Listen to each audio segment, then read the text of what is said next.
Hey guys, welcome back to the channel. We're checking out a video titled the title is The Problem with America That Nobody Notices. And this video was actually recommended, so thank you for recommending this video. And it was recommended, but the person is anonymous. They'd rather be anonymous, obviously. So yeah, we're going to check out this video right now, so thank you for watching. And if you have any suggestions, click that link in the pinned comment section and recommend whatever videos you want me to check out as soon as possible. And without further ado, let's get right into this video, see what this video is all about. This is the Lower Manhattan Expressway, or at least it almost was, and thank God for that, as this project almost became the epitome of what America stands for: terrible design. Basically, this expressway would have torn through the heart of America's largest city with a 10-lane elevated highway at the cost of the surrounding neighborhoods. Thankfully, activists like Jane Jacobs fought the project for years, writing the influential book The Life and Death of American Cities, and thankfully this horrible idea was abandoned. But while Manhattan escaped the worst of mid-century urban planning, other cities around the United States weren't so lucky. Today, nearly 70 years after the Federal Aid Highway Act of 1956 set out to build the country's system of interstate highways, much of the country is unrecognizable. And the result is just one of the many ways, yes, many ways, that America is terribly designed. The federal highway system is likely the most expensive infrastructure project in American history, costing $571 billion so far and adding nearly 50,000 miles or 80,000 kilometers of roads over 2 decades. The system has made it easier and cheaper for goods to travel across the country for people to get to work or travel to other places they want to go, which is great, but the collateral damage of this massive project was that over 1 million people were displaced by the construction. The idea was to clear slums, but the result was evicting minority residents and enforcing segregation that could no longer be upheld by previous laws. See, the Federal Housing Administration helped to subsidize building new housing for decades, but required that no African Americans be allowed to live there. At the same time, the US government created maps of the entire country for banks which marked African American neighborhoods as red to show they were too risky to insure mortgages, which is absolutely mind-boggling to me. And that's not even all. Why bro gotta take us about 40-60 years, man? Like, why you gotta do that, shorty? Like, why? After World War II, the Veterans Association financed mortgages for soldiers, but these mortgages followed the same racial segregation requirements, meaning they excluded African Americans from benefiting because the neighborhoods they were allowed to live in were redlined. Today, explicit institutional discrimination has been removed, but this development model has created new problems. Of the 138 million homes in the US in 2018, 68% were single-family houses. Thanks to single-family zoning, that means many neighborhoods are entirely made up of only houses, no apartment buildings or even small businesses that you can walk to. Of course, there are older neighborhoods in the US where it is possible to walk to the store, but it's far from the norm outside of city centers. It's simply an undeniable fact that modern day America is a country built for cars, not people. Further illustrating this point is parking lots. Oh boy, don't get me started on Americans and their parking lots. Over 5% of the entire country is covered in parking lots, leaving 8 parking spaces, yes, 8 parking spaces for each. 5% is a lot, you know. The United States is not small. It's a very big country. 5% is actually really a lot. Parking lot. 5% of parking lots is wild. I wonder how much percent is made up of roads, because that could give you a more detailed, because if they were like, okay, 20% is roads and 5% is parking lot, that is really insane, because roads are like forever. You know, they're long and they're big and wide, so each car in the United States. How in the world does that make sense? I have no covered in parking lots, leaving 8 parking spaces, yes, 8 parking spaces for each car in the United States. How in the world does that make sense? I have no clue, but it's the truth. America's downtowns are full of parking lots that took the place of irreplaceable historic buildings, leaving an urban landscape that looks like a smile with missing teeth. To make matters worse, Donald Shoup, author of The High Cost of Free Parking, estimates that 99% of parking in the US is free, which might sound like a great thing, but it drives up the cost of housing and goods. And even outside of dense downtowns, buildings across the United States have, quote, minimum parking requirements, which gobble up valuable real estate and give it to the automobile. Just to give a bit of a reference, in the city I live in, for example, Copenhagen, we're removing parking lots and roads to make it more walkable and enjoyable to live here. But honestly, I wouldn't be too mad at the US for having their highways if they could just maintain them properly. See, today, America's roads, bridges, and other infrastructure is in a terrible state, as 10% of bridges are considered structurally deficient and 14% functionally obsolete. Just listen to that statement again. 14% of America's bridges are, quote, functionally obsolete. That's no one ridiculous. told me this. But anyway, while the United States could once build infrastructure megaprojects on a national scale, like the first intercontinental railroad that was completed in 1869 or the interstate highway system a century later, the country seems to have a hard time implementing technologies like high-speed rail that other countries figured out half a century ago. The Aquila train, which I have now learned how to pronounce, thank you YouTube commenters, your criticism is very much appreciated. But anyway, the Aquila train running from Boston to Washington DC is honestly a good start, but it can only achieve its top speed of 150 miles an hour over a short 34-mile portion of the track between Rhode Island and Massachusetts due to antiquated infrastructure and sharing the tracks with other slower passenger and freight trains. And in California, the California High-Speed Rail project is way over budget and is projected to run only between Bakersfield and Merced by 2029, after the Brightline West train from Los Angeles to Las Vegas is projected to be complete. Still, the fact that America is building multiple high-speed rail projects is encouraging, and if we take probably the US's biggest advantage into consideration, you know, being the world's largest economy, it has the option of throwing money at the problem. And they're doing exactly that. See, the 2021 bipartisan infrastructure bill provides $1.2 trillion to fix many of the problems with the country's aging infrastructure while funding clean energy and climate-friendly transportation, which is great, but there's a lot of work to do. In its most recent report card, the American Society of Civil Engineers gave America's infrastructure a C-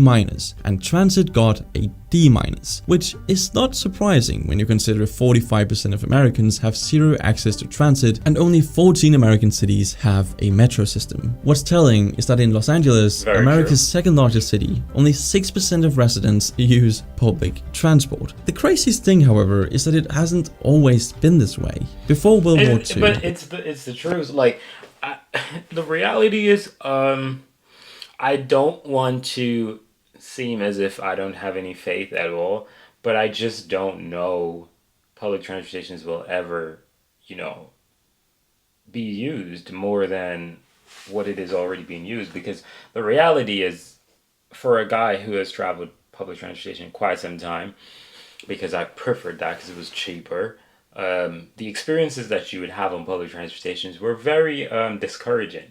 You know, like a lot of homelessness. You'd find a lot of people homeless, you know, on there. A lot of bad odors and stuff like that would come from it. So it wouldn't be the normal people going on the public transportation. So it's like there's this stigma deterring you from actually going on the public transportation, because it's like, oh, you're a broke ass dude, you ain't got no coin, no bread, so you travel on public transportation. Places like New York is excluded, obviously, because everybody really travels on the public transportation because it's just much more easy and much more fluid, because that's New York City. It's easier to travel public transportation than to be in your own car. I can tell you that for a fact, okay?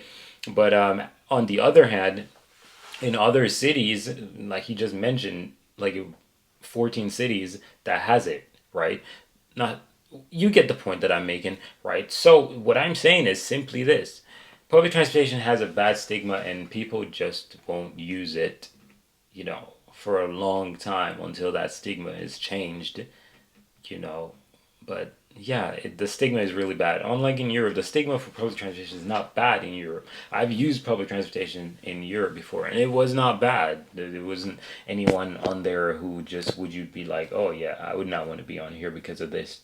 These are the type of people you'd find here. So, yeah, strange. But I really do hope it changes, because it would be a very lovely alternative. But I don't know if it will. is that in Los Angeles, America's second largest city, only 6% of residents use public transport. The craziest thing, however, is that it hasn't always been this way. Before World War II, extensive networks of trams, which Americans call trolleys or streetcars, were in most cities. The decline of these systems started with competition from cars and buses, but some of these original systems still survive in a few cities like New Orleans and San Francisco. In recent decades, modern trams have been reintroduced to cities like Portland and Washington, D.C. While this is encouraging, if you don't live in a major city, you're unlikely to ever benefit from these improvements though. But I think it's finally time to discuss the horrible design I genuinely cannot imagine seeing a tram in the United States. I just cannot imagine it. Like, it would be cool. Don't get it twisted, what I'm saying. I'm just saying, seeing it would be like, what? Because, like, it's just not there. And, like, it's just not there. America's political system. While revolutionary at the time it was created, it has some striking flaws when compared to other democracies. See, every 10 years, the United States counts how many people live in each state. Based on this count, the states have to change the voting districts so that each district has roughly the same number of people. But some politicians redraw these districts to help their own party win more elections. They might make weirdly shaped districts that group together people who are likely to vote for their party and spread out people who are likely to vote for the other party. This is called gerrymandering. Gerrymandering can make it harder for people's votes to count and can give an unfair advantage to one party over the other. Take for example the state of Texas. In the most recent redistricting, the 33rd district gives Democrats a 44-point advantage while it wraps around 4 heavily Republican districts. The redistricting in Texas was so bad in fact that the Biden administration sued Texas over it, but the Supreme Court rejected the challenge to the new map in November, so it remains. The result is 12 more Republican-leaning seats in the state. Basically, the redistricting laws can make it impossible for the opposing party to win in different districts, which isn't a good thing. After the 2022 redistricting of federal voting districts, which determined US Senate seats and presidential elections, the entire United States now has 188 strong Democrat-leaning districts, 168 Republican ones, and only 79 which are considered competitive. US federal elections use a plurality election system, meaning the candidate which gets the highest percentage of votes wins. This is also called a winner-takes-all system. In comparison, the EU Parliament uses a proportional voting system, which gives seats to any candidate that wins more than 5% of the vote. This is great for giving a voice to smaller parties which would have no chance in a plurality system. But let's now talk about the other major flaw of the US election system.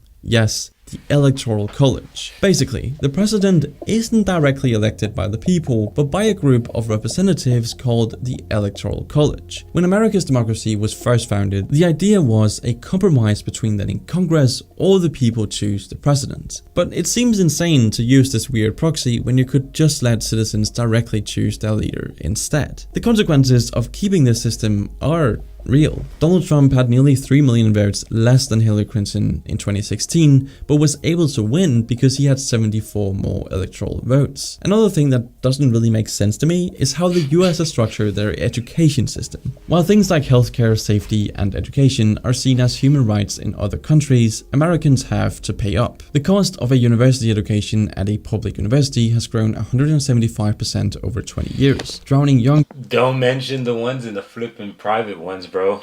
That shit is not cheap, bro. Private universities in the United States is like, oh my gosh, bro.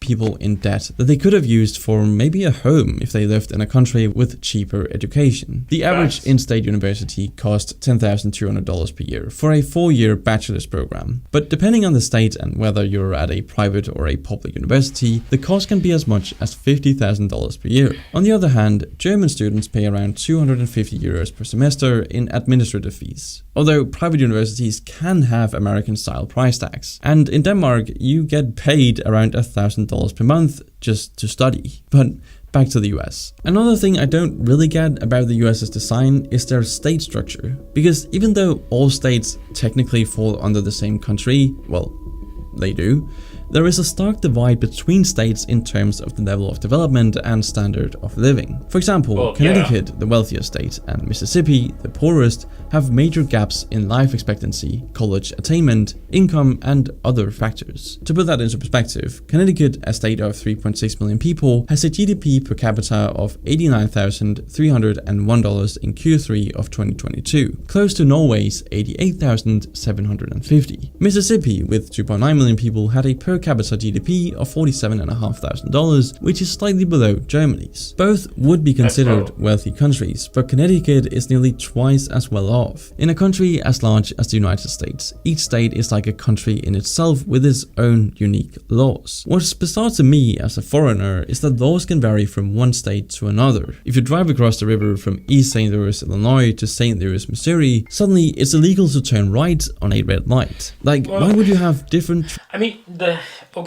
like, I don't want to defend it. I really don't want to defend it because it really kind of makes no sense. But the reality is, like he said it, that the states are very big. It doesn't take you a very quick period of time to actually go from here to here. You have everything that you need right there already. So it's kind of a situation where you're not going to really do it. And I don't know, defending this just makes no sense, honestly. But yeah, it'd be like that because even gun laws, man, like some places you can carry, open carry, blah, blah, blah. You can't carry, blah, blah, blah, blah, blah, blah, blah, blah, blah, blah. And yeah, you can get into trouble for that. You know, and even cars are the same thing. Like California has some really strict laws. Texas has some really loose laws for cars, emissions and all those type of stuff. So yeah, and even Florida, good old Florida, very, very, very open. But yeah, I don't know, man. I don't know. I can defend it.